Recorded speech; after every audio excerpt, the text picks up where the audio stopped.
Welcome to the Trendsetters. I know this is a new face, you haven't seen it before, but if you've not interacted with me, my name is Claudia Naisabo, and I'll be your host for the night. I have an amazing panel where I want them to introduce themselves from my furthest left. I'll start with the lady. Hi, Cindy. Hey, Claudia, how are you? I'm fantastic. How are you? Nice to meet you physically, virtually for the first time. Everything, you look amazing. Welcome to the clan. It's about time. You know, I've been waiting. We do not relinquish power. We are following the African presidents. We will live forever. Sisi ndio tuko, but it's nice to have you. Karibu sana. Asante sana. Samira, it's good to see you. Of course. Finally. On TV together with you. Nimekujua for some time, but yes, to do it here with you, it's a good thing. It's a good thing. Yes, yes. And the man who's been here before us, Akwapa na Sisi, he's no stranger to your screens. By the way, when Mhenga coming.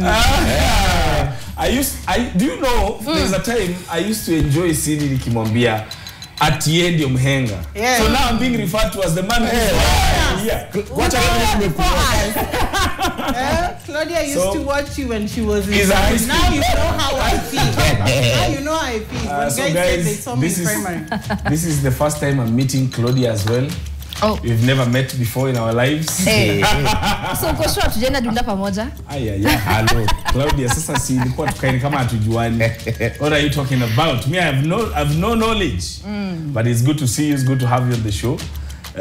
Karibu kwa kelele. Asante sana. And if you're just joining us, the hashtag is TTTT. And it's a fantastic, fantastic Friday night. We're just about to get into the stories. And there's something I want us to talk about. Ata kabla tuingie into what's been happening. We've lost a legend. We've lost someone as the entertainment industry, the creative economy has known this guy. We've grown up watching his films, his kids. Yeah. He's loved by many. Nikwach Najua, you're from somewhere. Yeah. I want you to tell us a bit about the artist. The artist we lost is Bilal Wanjau. Bilal has been in the industry for a long time. Yeah. Some of you might remember him from Taidi High as the Bazaar. Others might remember him from the advert to Tahama Alini. Others, Jela 5-star. Like, he has done so many things in his life. And we were so honored to have him with us in our Crony Productions team. We were with him up to until very recently. He's been an amazing part of our team, and that's why I was in Machakos earlier today, because we were laying him to rest. Of course, guys have been asking, what do you mean? We just lost him yesterday. Yeah. It's as per his religious background. Yeah, we lost him yesterday, and we were honored to be present today. So a big man we have lost, and a big man we will miss. Thank you for sharing your talent with us, Bilal. Thank you. Our hearts go out to everyone who is close to him, to his fans, to his family, to his friends. May his soul rest in peace. Now, there's also a lot to talk about. I love the fact that we as Kenyans come together and do amazing stuff, how we show up for each other, and even just by the way we support our talent, we support our people is very, very amazing. So Kenyans and several celebrities turned up in large numbers to celebrate RN Meg, the TikTok lady who, after she revealed that none of her family members would attend her December 4th graduation, supporters arrived at the venue with gifts and acts of kindness, offering her free rides, a 6-seater car, fare, makeup, wigs, lashes, dresses, cakes, free photo shoots, after party photos, and even borrowed parents who stood with her like a family.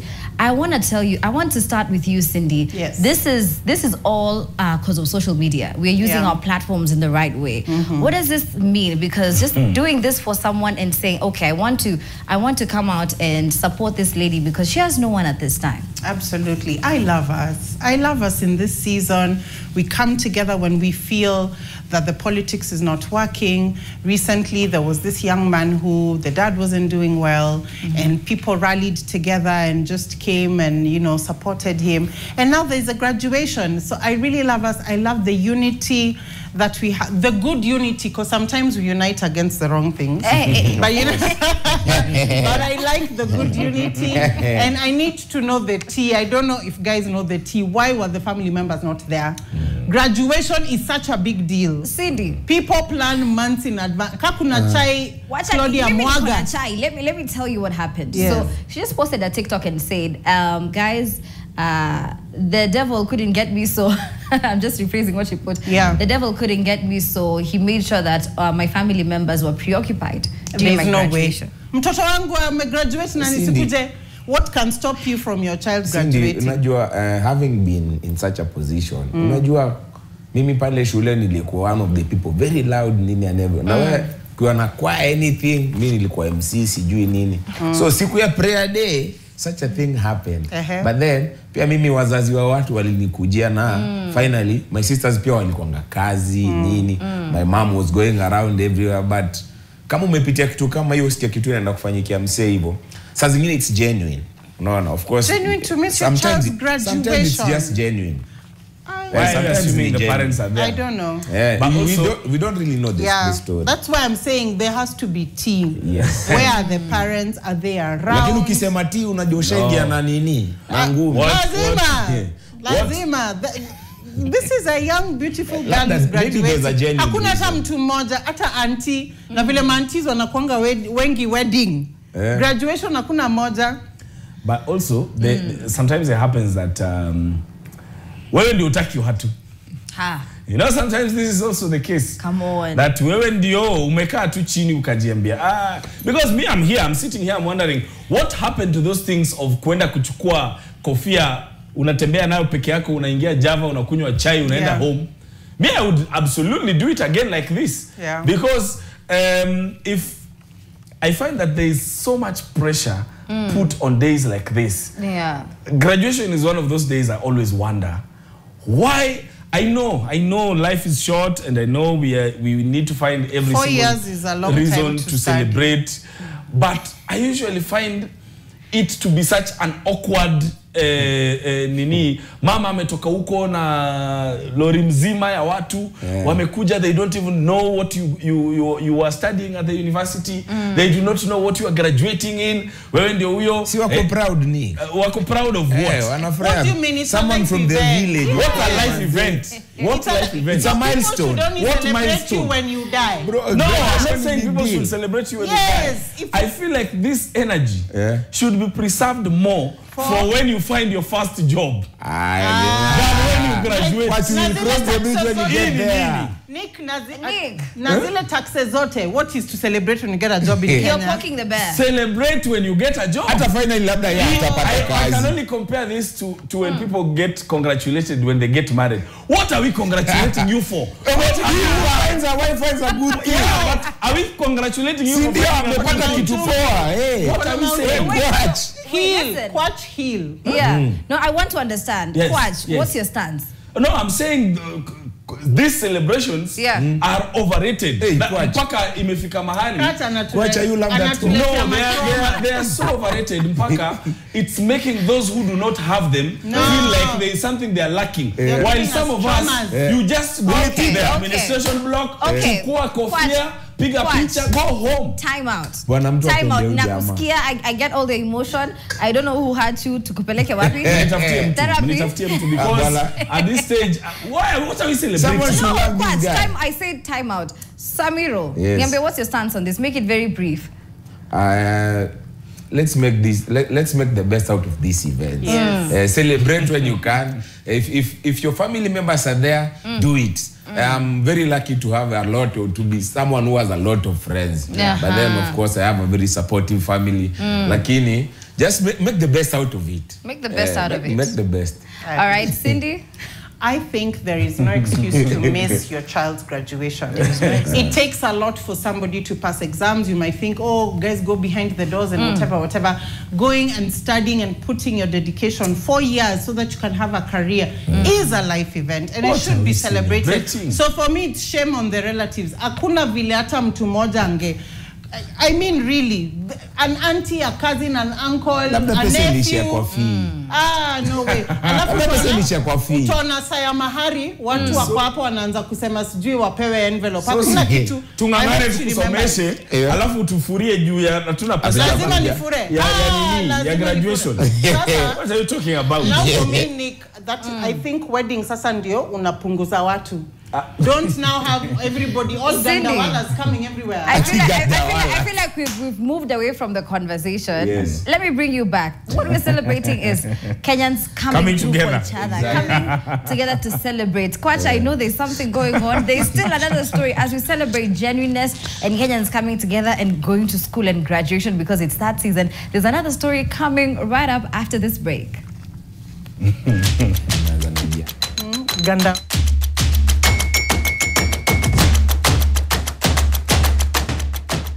Welcome back to the Trendsetters. We're still arguing here. Like, this conversation hasn't ended. And still on graduations, there's a lady who identifies as Mercy Chelagat at Rongo University, who was accused this week of stealing a fellow student's graduation gown in an attempt to fake her own graduation. She allegedly borrowed the gown from an acquaintance who had borrowed it from its rightful owner under the pretense of, taking photos, and she disappeared with it and switched off her phone. Her parents and neighbors who had traveled from the village in 5 hired vehicles to witness the milestone were present at the university, unaware of the deception.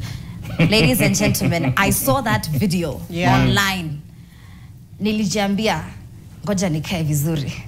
Kwa sababu there is no way this is happening in 2025. What is happening in 2025, Claudia? How are we duping our parents? Unadanganyaje? Ngoja. 2025. It happened at 2000. So I just entered the chat.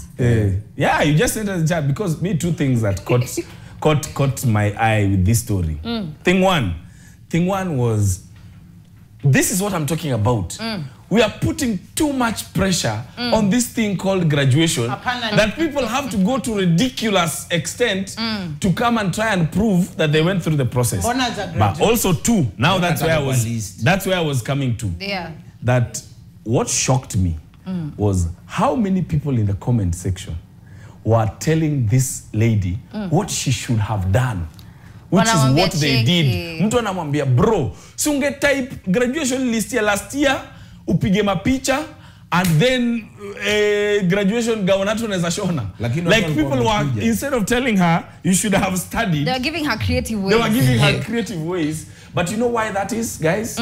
It's because there is no end to education in this country. This is why people do not care whether you are really qualified or not.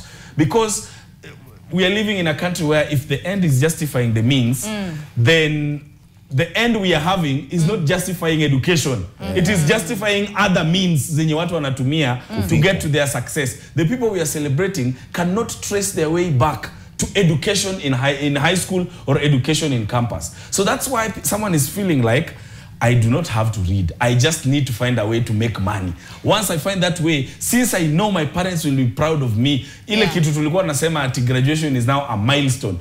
As in mnaeka graduation kama kwenda circumcision. That is okay. Hiyo ni sawa.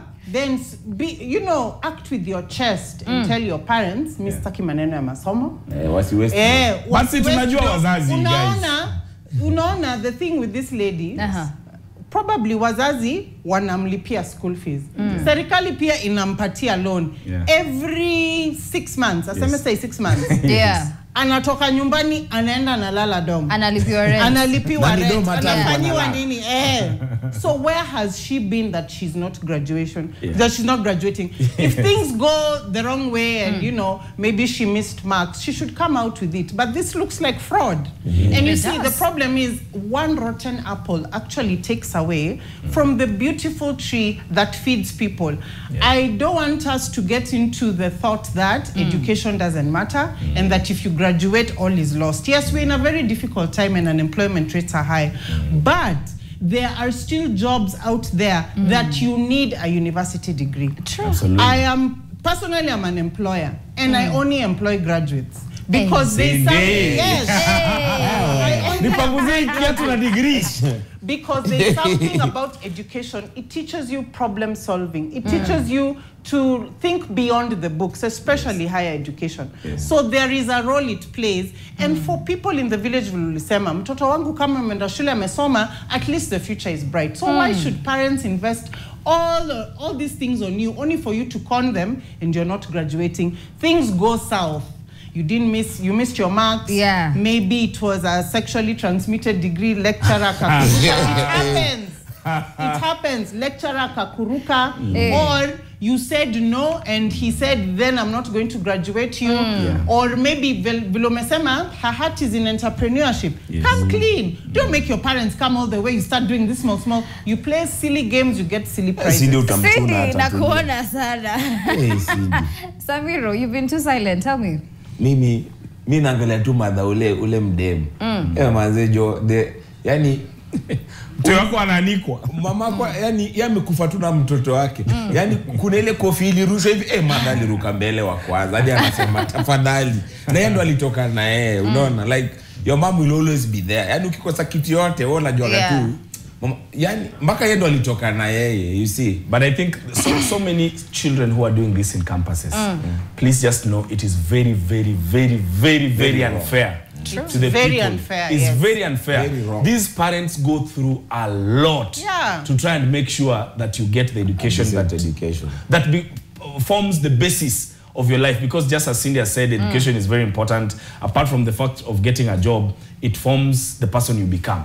True. So the parents really, and most of these people put their hopes in you to change the narrative of the family. And then sasa you come to Nairobi, you meet friends, then you decide to do things like this. To watch it. Likwach, I get where you're coming from. Naona unataka kupatiana funzo. Class is in session. But I want to end this conversation there because all in all, what we can say as a collective is it's wrong. Yes. It's wrong to do that to your parents. Absolutely. It's unfair. And I think you should be punished if you do that. There needs to be some law implemented somewhere. Mwache kukula pesa ya wazazi and you get away with it. But also, on to our next story. There's an incident that occurred at the PCA Kariobangi North Church in Nairobi where tear gas fumes engulfed the premises during a Thanksgiving service. The National Police has denied that officers deployed tear gas inside the church sanctuary, but acknowledged the regrettable incident occurred due to political violence outside.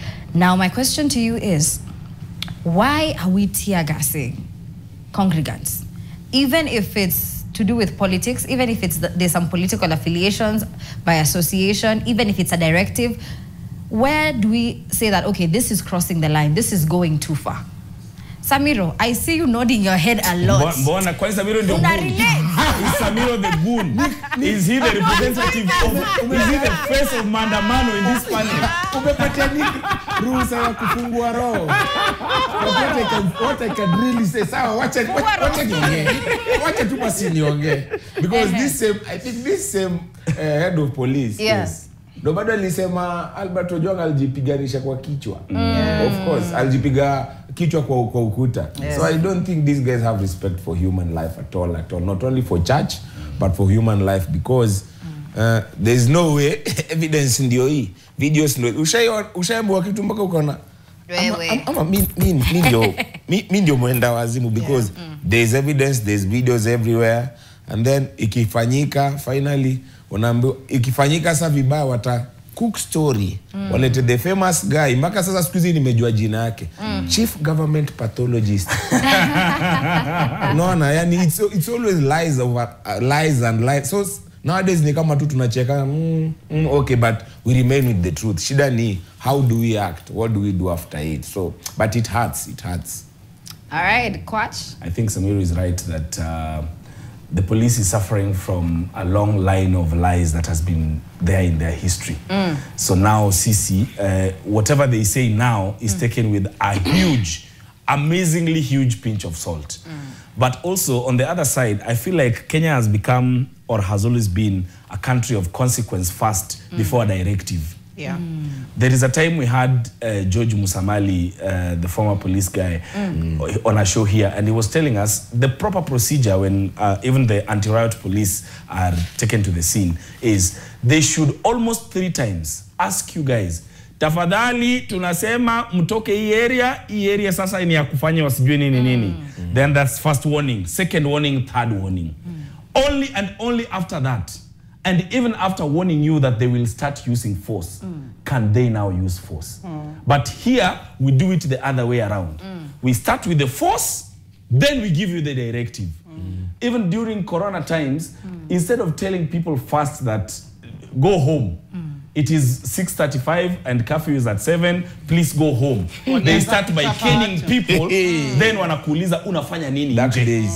So I know the police have their way of doing business, and I know we are all not the same people as citizens, but a lot of lives or a lot of complications get themselves through their irresponsibility. Because saa zingine mtu anarusha tu tear gas for fun. Ujui ndani ya hiyo kanisa kuna mtu ako na asthma, ndani ya hiyo kanisa kuna mtu sijui. And you know the people who go to church, a lot of them are the elderly. Yes. So when you're throwing tear gas in church, whether it was because of political factions or not, what are you doing? All right. Kwacha, I want to ask you a question. How do you come into a church where there's someone ongoing and say, tafadhali tokeni nje? How do you interrupt? You can. You can. Because you know, that's better than what they did. And how I'm saying this is, if a building was burning down, whether there is a church service or whether there is a whatever kind of solemn moment going on in that building, you can bulge into that building and say, tokeni nje kuna moto. So in the same spirit, if there is something you need to say, and in church it's even easier, just go to the person who's talking. Mwambie ambie watu, there is a situation going on outside, tafadhali. But this wasn't a situation, was it? No, I'm saying, I do not know. I am just saying. It was a situation that was created. It was a political situation, which I feel I'm worried about if we are 2 years to the general elections and we are already curtailing people who are in the opposition from speaking.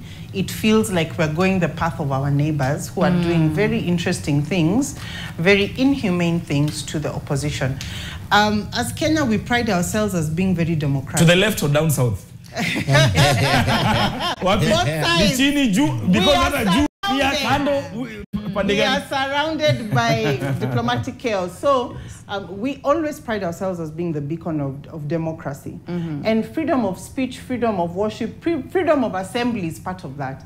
Even if somebody is going on a pulpit and they're saying things that you don't agree with, it is not right to tear gas. And I'm just wondering, if we are tear gassing now, and it is 2025. Sembo said 26, 27. So me, I'm really worried about this is setting a really bad precedent. Imagine then now. Yani una haya, una uta, una kitu, unarusha tear gas ndani ya kanisa ukijua, vile Nika amesema, kuna wamama, kuna watoto, kuna wazee. But you feel nothing. So that means it is hands free, hands bad. You know, we can do whatever the hell we want. So for me, I'm looking at it like, hey, we have started on a very bad note. Did you see how charged the by-elections were? They were so charged. But see that the not so funny thing is that but when election times na campaigns ikifika, the same church will be used for campaigns. Now watu watasikiza, the heads of the church wata allow it to go on. So ni sisi tu, maybe kuna siku itabadilika, but I don't really think, I'm not really hopeful at all. But I want to, I think maybe Kwachi could educate me a bit on this. Yes. Most of the men and women in police, they are taught to follow command, right? That's what they go through. That's what they know. That's everything they know. That's everything they're taught when they go for the trainings, when they enroll for the service. That's what they're taught. So are we really going to blame the police for following orders? Because, you know, that's what puts food on their table. We do. You know, if I send someone to come and beat you, both me who's sending and the person I'm sending, we are both liable for the crime of beating you. So that's why I'm saying, even you who's being sent, I know it comes from a chain of command. And what we are saying, we are not speaking to just the person who threw it. We are also speaking to the person who made the order. Because also, while you can be thinking that there's someone who made the order, sometimes there are preemptive orders. I don't know if you know, that, you know the way we used to have elder sisters who atakupiga on behalf of Madhe. Like Madhe hajasema kitu, but anajua tu Madhe is in agreement with this action that I'm about to take. So they take it on behalf of Madhe, even without a direct order from Madhe. So that's what I'm saying, that is the same rule, that the police officer could be acting under their own nini, but also it could be an order from above. So we are saying, if it is true it's an order, we are condemning both the person who's ordering and the person and the executioner. All right, we're going to go on a short commercial break, but keep the conversation ongoing on our social media platforms, especially on X. The hashtag is TTT.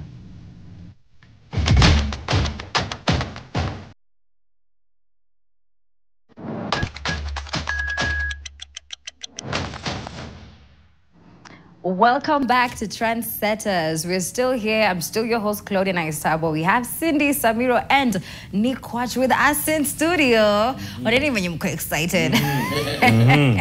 You should be excited. I want you to give a few shout-outs to guys who are listening to us, who are watching us back at home. What wanasema nini, Samiro? Ground inasemaje?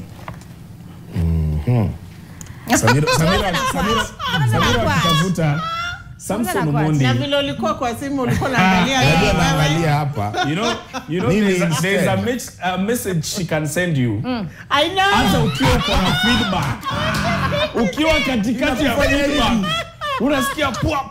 Unasikia Claudia ananiambia kuna mtu anaongea kama Claudia.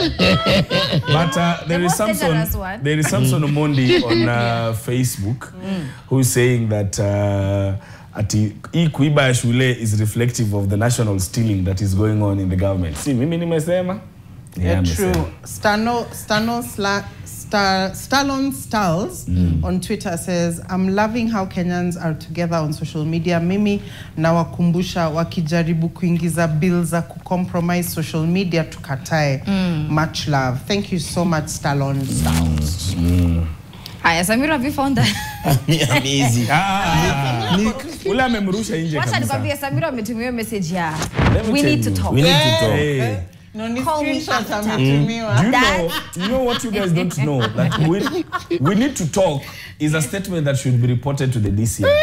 Because that's a direct threat to your life. It's a direct threat to your life. No, we need to talk. Huh? It's the silent, and maybe Claudia knows this. We don't say we need to talk. Unatuma tu screenshot. No, you sasa is. Now we are waiting for you to respond. I personally hate the words we need to talk. Usijaribu kuniambia because my anxiety just the suspense and the I'm anxiety. Like, don't do that. I'll call you that time. If you won't answer my call, I'll call you probably 100 times until tell me exactly what you want to say right now. And why would you preempt bad times? If we need to talk, let's talk. Let's not preempt. It's like, I don't know, it's like saying we need to eat at the dinner table. Like, we already here because we want to eat. If we need to talk, wait for me to get home. I could be on the road. Inawasha. I could be on Thika super highway. Kama said hapa ni What is this guy preparing me for? If I let you talk, tutendelea mpaka Sunday. Na tuko na we have a show to finish and we have stories to share with you guys. Now this one was something that really pissed me off, but a Nairobi businessman has obtained a high court order stopping his daughter's wedding that was set for Saturday, December 6, 2025 at a venue in Karen. The businessman has accused his ex-wife of deliberately sidelining him from the ceremony, which he says amounts to emotional abuse and public humiliation. And the court has certified the matter as urgent, noting it as a family dispute that should ideally be resolved through negotiations or mediation. First of all, why did it piss you? Because he's a narcissist. Why did it piss because you why are you making your daughter's day about you? What do you mean? He's a narcissist. I am the father of this child. It what is are you not guys your talking day. about? But I am the father of this child. It took you 5 minutes to make this child. I feel like the society. No. The society. The society. Cindy. Let me tell you. I feel like the society is so okay with sidelining the man. Assuming already as we speak now, Cindy does not have the details of whether this man has been in the life. No, Cindy does not have details of whether this man has been in the life. No, wait. So that you do not know whether this man has been in the life of this child. You do not know the kind of family feud that is going on here. But immediately, yes. You are already siding with the that is sidelining this person. No. Let me tell you. You cannot say it is an expression of love for you to go and have a court order to force yourself in your daughter's wedding. What if they don't want you there, you bounce. The emotional abuse cannot be sorted with we know how women manipulate their children. Exactly. This is what we are saying. Women have been manipulating children for so many years. We know, but we are saying how fathers abuse their children. This is not a gender war. It is a gender war at some point. It's someone who took matters too far. I'm like, you could solve this.